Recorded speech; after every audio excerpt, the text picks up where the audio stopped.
meu Ceará amado, sejam todos muito bem-vindos. Chegamos com nossa inspiração, abraçando o Ceará inteirinho. Oh, maravilha! De onde é que você está nos assistindo, hein? De Fortaleza? Do interior do estado? Onde quer que você esteja, a sua presença é um presente para todos nós da inspiração, tá bom? Vamos, que história inspiradora. Não falta aqui não, não falta aqui não. E a primeira de hoje nos trouxe até aqui, ó, São Gonçalo do Amarante. Pegamos a estrada para conhecer uma história, minha gente, linda demais e vocês vão entender o porquê que eu tô falando isso, tá? Uma senhora de 89 anos, autora de 4 livros, tá? 4 livros, ela é finalista de um prêmio nacional envolvendo a literatura, educação e, minha gente, um detalhe, não concluiu nem o ensino fundamental. Vamos lá conhecer essa musa inspiradora? Vem comigo! Sou passarinho verde, verde azulão. Eu vim abrir a mesa para os anciãos. Eu vim abrir a mesa para os anciãos. E ela já tá aqui, minha gente. Olha a nossa convidada de hoje, Maria Moura dos Santos. Mas se chega lá em Canaã, no Trairi, e perguntar por Maria Moura dos Santos, capaz do povo não saber quem é, porque o pessoal conhece como, hein? Maria Toinha. Tem 89 anos e é o retrato do Brasil. Mulher forte, mulher de resistência, cearense, arretada, como a gente costuma dizer. E aqui, os 4 livros dela. Vamos mostrar pro pessoal que tá em casa esses 4 livros aqui? Qual foi o primeiro? Aqui, o primeiro livro dela, A Mística dos Encantados. E esse livro conta o quê? Esse livro conta a história da minha vida, do tempo que eu comecei a sofrer para continuar a vida de umbanda, né? Aí eu sofri muito da boca do povo, o povo dizia muita coisa, mas com paciência eu não tinha amor a ninguém, eu só amava meus pais. Eu não tinha pena de ninguém, só dos meus pais. Eu não queria fazer caridade a ninguém. Mas depois que a umbanda tomou de conta de mim, tudo isso eu me transformei.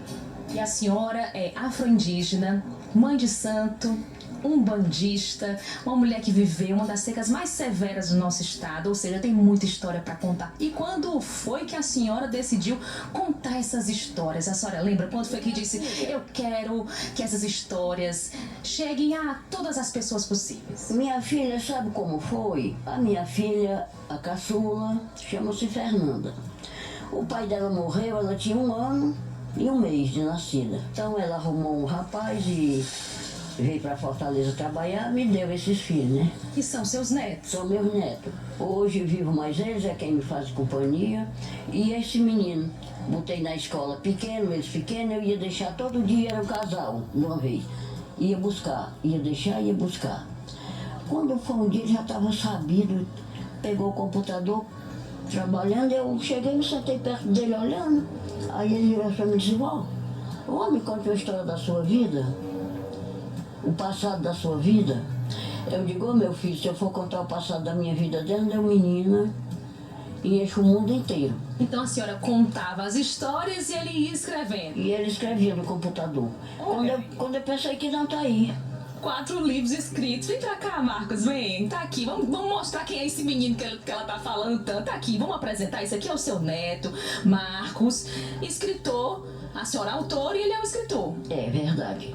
E tudo enquanto eu faço é junto com ele, né? Participar desse processo de construção desses livros, que na verdade ele existe dentro de um projeto literário que tem o nome Projeto Literário A Mística dos Encantados.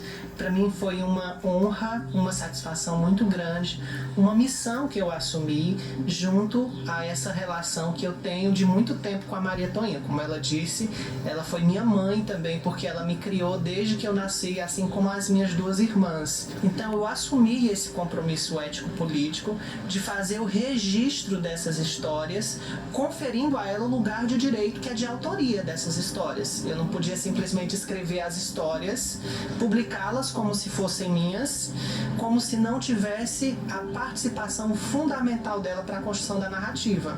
Então eu tomei essa atitude de registrar, porque ela estava se recuperando de um processo muito grave de adoecimento, que era uma pancreatite aguda. E eu tinha medo que quando ela padecesse, todas essas histórias se perdessem no rio do tempo, fossem levadas. E esse prêmio, hein, Marcos? Thaís, eu considero o Prêmio Sim à Igualdade Racial uma das mais importantes iniciativas para o reconhecimento de trajetórias, de atores, de empresas, de projetos voltados para a promoção da igualdade racial no Brasil e digo também no mundo.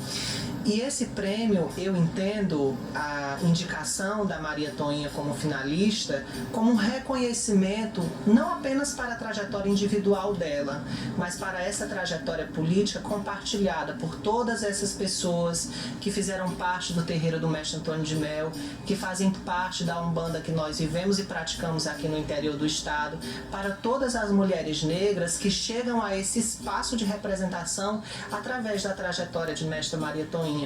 Ela conta as histórias dessas mulheres nesses livros.